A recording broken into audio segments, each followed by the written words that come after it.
আসসালামু আলাইকুম। আমি মোহাম্মদ মহসিন মিয়া। আমি আজকে ডাটা ইন্টিগ্রিটি নিয়ে আলোচনা করব। ফার্মাসিউটিক্যাল ইন্ডাস্ট্রিতে আমরা কিভাবে ডাটা ইন্টিগ্রিটি মেনটেন করি। তো কোনো ডকুমেন্টেশনে যদি আমরা ডাটা ইন্টিগ্রিটি মেনটেন না করি তাহলে সেই ডকুমেন্ট আমরা সাবমিট করতে পারবো না অডিটের জন্য, আমাদের অডিট ফেল করবে। তো ফার্মাসিউটিক্যাল ইন্ডাস্ট্রিতে অবশ্যই ডাটা ইন্টিগ্রিটি মেনটেন করতে হবে, কারণ আমরা একটা কথা জানি, যদি কোনো কিছু ডকুমেন্টেশন না থাকে তাহলে সে কাজ যদি আমি করেও থাকি তাহলে সে কাজ কিন্তু কাজ না, তার মানে সেই কাজ আমি করি নাই। ফার্মাসিউটিক্যাল ইন্ডাস্ট্রিতে অবশ্যই কোনো কাজ করে থাকলে সেটা অবশ্যই ডকুমেন্ট থাকতে হবে। ডকুমেন্ট নেই তার মানে কাজ নেই। আর ডকুমেন্ট অবশ্যই ডাটা ইন্টিগ্রিটি মেনটেন করে করতে হবে। অবশ্যই ডকুমেন্টে ডাটা ইন্টিগ্রিটি থাকতে হবে। তো ডাটা ইন্টিগ্রিটি আসলে কি? Data integrity refers to the accuracy, consistency, readability of data throughout its life cycle. তার মানে একটা ডকুমেন্টের লাইফ সাইকেলে এই ডাটাটা, এই রেকর্ডটা কি পরিমাণ অ্যাকুরেসি আছে, কি পরিমাণ কনসিস্টেন্সি এবং রিডেবিলিটি কীরকম, এটাই হচ্ছে ডাটা ইন্টিগ্রিটি।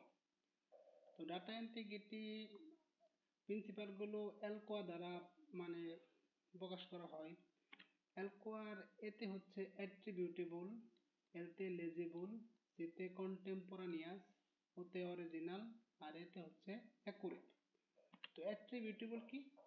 অ্যাট্রিবিউটেবল হচ্ছে একটা ডকুমেন্ট কে লিখেছে আমি যদি ইজিলি দেখে যদি আমি এটা বুঝতে পারি কখন লিখেছে, সেই ডকুমেন্টটা ভুল করে থাকে, কেন ভুল করেছে, কে ভুল করেছে, কখন ভুল করেছে, এটাই হচ্ছে অ্যাট্রিবিউটেবল।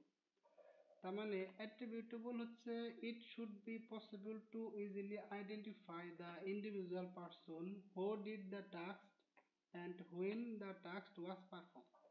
তার মানে একটা ডকুমেন্ট, একটা কাজ কে করেছে, কখন করেছে, আমরা যদি সেই ডকুমেন্টটা দেখে যদি ইজিলি বুঝতে পারি, ইজিলি যদি আমরা আন্ডারস্ট্যান্ড করতে পারি, তাহলেই সেই ডকুমেন্টটা হচ্ছে অ্যাট্রিবিউটেবল। তাহলে ডকুমেন্ট অবশ্যই অ্যাট্রিবিউটেবল হতে হবে।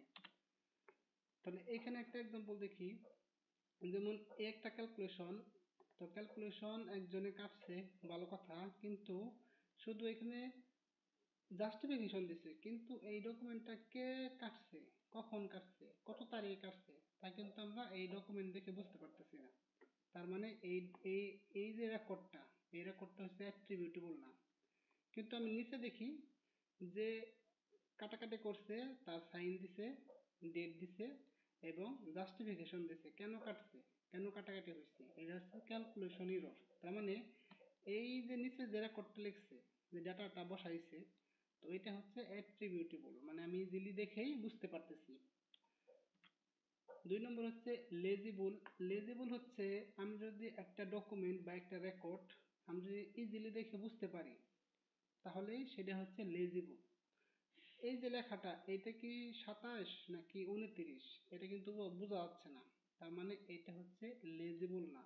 আমি যদি লেখাটা অবশ্যই একদম ক্লিয়ার এবং ইজিলি আন্ডারস্ট্যান্ডেবল হতে হবে, লেজিবল হতে হবে। তো ডকুমেন্ট অবশ্যই লেজিবল হতে হবে। 3 নম্বর হচ্ছে কন্টেম্পোরানিয়াস। কন্টেম্পোরানিয়াস হচ্ছে আমি যে অ্যাক্টিভিটিটা আমি যদি যখন করব ঠিক তখনই ডকুমেন্টেশন করতে হবে, এটাই হচ্ছে কন্টেম্পোরানিয়াস। যেমন আমি একটা ডাটা 14:45 আমি কাজটা করেছি, কিন্তু আমি ডকুমেন্টে উঠিয়েছি 14:50, তার মানে এই যে রেকর্ডটা, এই যে ডকুমেন্টটা, এটা কিন্তু কন্টেম্পোরানিয়াস না। কন্টেম্পোরানিয়াস হচ্ছে কি, যখন কাজ করেছি ঠিক তখন যদি আমি রেকর্ড করি তাহলে এটা কন্টেম্পোরানিয়াস। তাহলে ডকুমেন্ট অবশ্যই কন্টেম্পোরানিয়াস হতে হবে, তা না হলে ডাটা ইন্টিগ্রিটি ভায়োলেন্স হবে। তো এরপরে হচ্ছে অরিজিনাল। অরিজিনাল হচ্ছে আমি একটা রুমের টেম্পারেচার সাপোজ 23 দেখছি, তাহলে দেখার সাথে সাথে আমি সেটা ডকুমেন্টে উঠিয়েছি যে টেম্পারেচার 23। তাহলে এই যে প্রথম দেখি যে আমি ডকুমেন্ট উঠালাম, এটাই হচ্ছে অরিজিনাল। অথবা র ডাটাকে অরিজিনাল ডাটা বলা হয়, যেমন একটা ব্যালেন্সে প্রিন্ট আউট, এটা হচ্ছে অরিজিনাল ডাটা। একটা হার্ডনেসের প্রিন্ট আউট, একটা অরিজিনাল ডাটা, একটা অটোক্লেভের রিপোর্ট প্রিন্ট আউট, এটা হচ্ছে অরিজিনাল ডাটা। তার মানে অরিজিনাল ডাটা হচ্ছে first time data is written down, মানে যে ডাটাটা আমি ফার্স্ট টাইম লিখেছি সেটা হচ্ছে অরিজিনাল, কিন্তু ওই ডাটা দেখে যদি কেউ আবার লেখে সেটা কিন্তু অরিজিনাল ডাটা না, ফার্স্ট টাইম। তার মানে original record is the first time data is written down on paper or electrically. র data is considered the original data, র ডাটা অরিজিনাল ডাটা হিসেবে কনসিডার হয়। যেমন আমি যে কোনো একটা সোর্স থেকে যদি আমি ফার্স্ট টাইম কোনো ডকুমেন্ট লিখি তাহলে সেটা হচ্ছে অরিজিনাল ডাটা, অথবা প্রিন্ট আউট যে ডাটাটা সেটা হচ্ছে অরিজিনাল ডাটা, ঠিক আছে। তো এরপর হচ্ছে কি অ্যাকুরেট, একটা ডকুমেন্ট সেটা অবশ্যই অ্যাকুরেট হতে হবে। যেমন কি source of data must B complete, true and unchange, যে ডাটাটা থাকবে সেটা অবশ্যই কমপ্লিট থাকতে হবে, ট্রু থাকতে হবে এবং আনচেঞ্জ থাকতে হবে, তার লাইফ সাইকেলে সেটা চেঞ্জ করা যাবে না, এটা হচ্ছে অ্যাকুরেট। তো আর যদি কেউ যদি কাটাকাটি করে সেটা অবশ্যই জাস্টিফিকেশন দিতে হবে, প্রপার জাস্টিফিকেশন, বা কোনো মিসিং হলে সেটা ডেভিয়েশন দিতে হবে। তো এটা হচ্ছে অ্যাকুরেট, মানে যেভাবে করার কথা ঠিক সেভাবে যদি আমি ডকুমেন্টেশন করি তাহলে সেটা অ্যাকুরেট হয়। যেমন হচ্ছে কি এখানে টেম্পারেচার একজনে লিখেছিল, ভুল লিখেছিল, লেখার পরে সে ঘষা মাজা করছে, কিন্তু এটা কত লেখা ছিল এবং পরবর্তীতে কে লিখেছে কত লেখা ছিল এটা কিন্তু বোঝা যাচ্ছে না, তার মানে এটা অ্যাকুরেট না। তাহলে এটার প্রপার লেখার ওয়ে কি, এটা ওয়ে হচ্ছে আমি যে বইটা লিখেছি সেটা অবশ্যই প্রপারলি দেখতে হবে, এবং আমি যে নিচে কি শুদ্ধটা লিখতে হবে, এবং যে ইনিশিয়াল সাইন কে ভুল করেছে এবং ডেট এবং প্রপার রিজন দিতে হবে, এটা হচ্ছে অ্যাকুরেট বা জাস্টিফিকেশন দিতে হবে। তাহলে ডকুমেন্ট যেভাবে করার কথা ঠিক সেভাবেই করা হলেই এই ডকুমেন্টটা হচ্ছে অ্যাকুরেট এবং অবশ্যই কমপ্লিট রাখতে হবে। তো এই হচ্ছে অ্যালকোয়া। তো অ্যালকোয়ার পরে আসলো অ্যালকোয়া প্লাস প্লাস। অ্যালকোয়া প্লাস প্লাসে কি আসলো, যেমন অ্যালকোয়া প্লাস প্লাসে অ্যাড হলো কমপ্লিট, কনসিস্টেন্ট, ইনডিউরিং এবং অ্যাভেলেবল।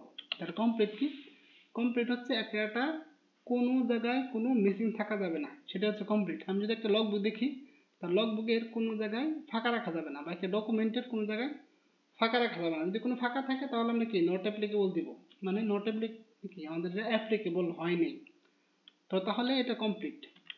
যেমন এক্সাম্পল দেখি আমি, এই যে এই ঘরটা কি করছি আমি কমপ্লিট করি নাই, তার মানে এটা কমপ্লিট না, এখানে ফাঁকা আছে এবং এখানে ফাঁকা আছে, এটা কমপ্লিট না। এখানে কোনো কিছু লেখে না, নট অ্যাপ্লিকেবল দিছে, ঠিক আছে। তাহলে ডকুমেন্ট অবশ্যই কমপ্লিট থাকতে হবে, অ্যালকোয়া প্লাস প্লাসে যেটা বলা হয়েছে। এরপর হচ্ছে কনসিস্টেন্স। কনসিস্টেন্স হচ্ছে consistency means that information is recorded in the same way every time without sudden change। তার মানে আমি সকালে একটা রেকর্ড লিখতেছি, বিকালে আরেকভাবে লিখতেছি, দুপুরে আরেকভাবে লিখতেছি, তাহলে এটা কিন্তু কনসিস্টেন্ট না। আমি অবশ্যই যেভাবে ডকুমেন্টটা করব সবসময় সেইভাবেই করব। আমি যদি একটা উদাহরণ দিই, যেমন অ্যাক্টিভ ড্রাগ এখানে হচ্ছে 500 নেওয়া হয়েছে, সেটা হচ্ছে গ্রামে নেওয়া হয়েছে, তারপরে আবার কি হয়েছে মিলিগ্রামে নেওয়া হয়েছে, এরপরে হচ্ছে মিলিগ্রামে নেওয়া হয়েছে, কিন্তু তারপরে কি হয়েছে গ্রামে নেওয়া হলো। তাহলে মিলিগ্রাম থেকে আমি হঠাৎ করে যে গ্রামে এসে পড়লাম, এটা হচ্ছে কনসিস্টেন্ট না। তাহলে আমি ডকুমেন্ট যেভাবে করব, যেভাবে লিখবো সবসময় ওইভাবেই লিখতে হবে, ঠিক আছে, তাহলে সেটা কনসিস্টেন্ট। ডকুমেন্ট অবশ্যই কনসিস্টেন্ট হতে হবে। এরপর হচ্ছে কি enduring. Enduring means data must be permanent, হ্যাঁ, long lasting and protected from being lost, delete. তার মানে ইনডিউরিং হচ্ছে ডাটার যে লাইফ সাইকেল আছে, তো এই লাইফ সাইকেলের মধ্যে অবশ্যই সেই ডাটাটা লং লাস্টিং করতে হবে, প্রোটেক্ট থাকতে হবে, আনচেঞ্জ থাকতে হবে, ঠিক আছে, তার সম্পূর্ণ লাইফ সাইকেলে সেটা চেঞ্জ হওয়া যাবে না, এটা হচ্ছে ইনডিউরিং। তার ডকুমেন্ট অবশ্যই ইনডিউরিং হতে হবে। এরপর হচ্ছে অ্যাভেলেবল। অ্যাভেলেবল হচ্ছে কি, আমি একটা ডকুমেন্ট বা একটা লগ বুক শেষ হয়ে গেল, শেষ হওয়ার পর কি করে সেটা কিউতে আর্কাইভ করে, বা একটা বিএমআর শেষ হওয়ার পরে বা রিলিজ হওয়ার পরে এটা সে কিউতে আর্কাইভ করে। তাহলে আমি একটা ডকুমেন্ট যদি আমার এখন ডকুমেন্টটা লাগবে, ডকুমেন্টটা যদি আমি 5-7 মিনিট বা 10 মিনিটের মধ্যে পেয়ে যাই তাহলে কিন্তু সেটা অ্যাভেলেবল। কিন্তু আমি যদি ডকুমেন্টটা আজকে লাগবে কিন্তু ডকুমেন্টটা আছে অন্য একটা জেলায় বা অন্য কোনো জায়গায়, কোন জায়গায় আছে আমি জানি না, এটা কিন্তু অ্যাভেলেবল না। তাহলে অবশ্যই অ্যাভেলেবল হতে হবে। যখন অডিট যখন করবে তখন যে অডিটর তিনি যদি ডকুমেন্ট চায় তখন সাথে সাথে আমাদের সেই ডকুমেন্টটা প্রেজেন্ট করতে হবে, তাহলে এটা অ্যাভেলেবল। ডকুমেন্ট অবশ্যই অ্যাভেলেবল হতে হবে। যেমন হচ্ছে আমি সার্চ দিয়ে পারি বা ফাইলে পারি বা কম্পিউটারে ইলেকট্রিক্যালি সেই ডকুমেন্টটা আমরা হাতে অ্যাভেলেবল রাখতে পারি। তো এরপরে আসলো কি অ্যালকোয়া প্লাস প্লাস। তো অ্যালকোয়া প্লাস প্লাসে কি টেস্টেবিলিটি। The traceability means the ability to trace data throughout its entire life cycle। তার মানে আমি একটা ডকুমেন্ট যদি যে যার যার এই ডকুমেন্টটা লাগবে সবাই যাতে সেই ডকুমেন্টটা ট্রেস করতে পারে, মাস্টার কন্ট্রোল হোক বা যে কোনো ওয়েবসাইটে হোক, যখন যার লাগবে যখন যার প্রয়োজন সবাই যদি সেই ডকুমেন্টটা ট্রেস করতে পারে। বা একটা লগবুক আমি 1 নম্বর ভার্সনটা আমি প্রোডাকশন ফ্লোর দিছি, এরপরে আমি যদি 2 নম্বর ভার্সনটা শেষ হওয়ার আগে দেই তাহলে কিন্তু ট্রেসেবিলিটি রইল না, কন্ট্রোল রইল না। ট্রেসেবিলিটি অবশ্যই থাকতে হবে। তাহলে এইগুলো যদি থাকে ডকুমেন্টে তাহলে সেইটা ডকুমেন্টেশন আমরা ডাটা ইন্টিগ্রিটি মেনটেন করেছি, তা না হলে ভায়োলেন্স হবে। আর অবশ্যই ফার্মাসিউটিক্যালে ডাটা ইন্টিগ্রিটি মেনটেন করতে হবে। আমি যদি ইন শর্টে বলতে চাই